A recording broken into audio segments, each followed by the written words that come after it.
Now I will show you the easiest way to understand elastic graph in a light motion. As you can see friends, here we have two controllers for this graph. और ये rectangle की नीचे वाली line animation की starting line है और rectangle की ऊपर वाली लाइन एनिमेशन की एंडिंग लाइन है। अब जैसे ही मैं इस कंट्रोलर को ऊपर लेकर जा रहा हूँ तो ये ग्राफ के कर्व्स फ्लैट हो रहे हैं। एंड जैसे ही मैं इस कंट्रोलर को नीचे लेकर जा रहा हूँ तो ये ग्राफ के कर्व्स की लेंथ इंक्रीज हो रही है। अब इसी तरह जैसे ही मैं इस कंट्रोलर को दाईं तरफ ले जाता हूँ ये कर्व्स कम हो रहे हैं।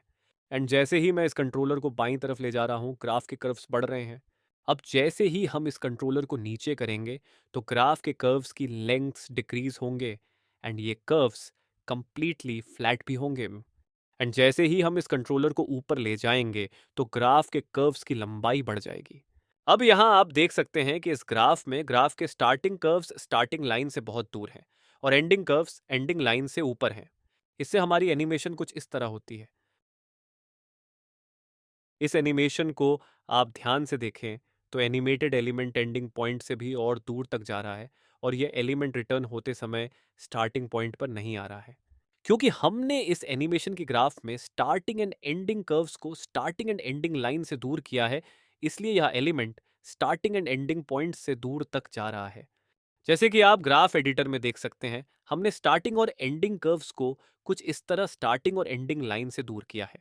ग्राफ्स को इस तरह मॉडिफाई करने से ग्राफ एडिटर ने इस एलिमेंट के लिए नए स्टार्टिंग और एंडिंग पॉइंट्स क्रिएट किए हैं। अब हम उन नए पॉइंट्स को देखेंगे। As you can see friends, जैसे ही मैं प्लेहेड को पहले एंडिंग ग्राफ पर ले जाता हूँ, ग्राफ एडिटर ने एलिमेंट की पहली एंडिंग पॉइंट को यहाँ पर सेट किया है। अब हम प्लेहेड को दूसरे स्टार्टिंग ग्राफ पर ले जाएंगे। As you can see friends, जैसे ही मैं प्लेहेड को सेकंड स्टार्टिंग ग्राफ पर ले जाता हूँ, ग्राफ एडिटर ने एलिमेंट की दूसरी स्टार्टिंग पॉइंट को यहाँ पर सेट किया है। In the same way, the graph editor has set the starting and ending points according to the remaining graph curves. यहाँ आप देख सकते हैं, सेकंड पॉइंट के राइट साइड के डॉट्स नए एंडिंग पॉइंट्स हैं और सेकंड पॉइंट के लेफ्ट साइड के डॉट्स नए स्टार्टिंग पॉइंट्स हैं।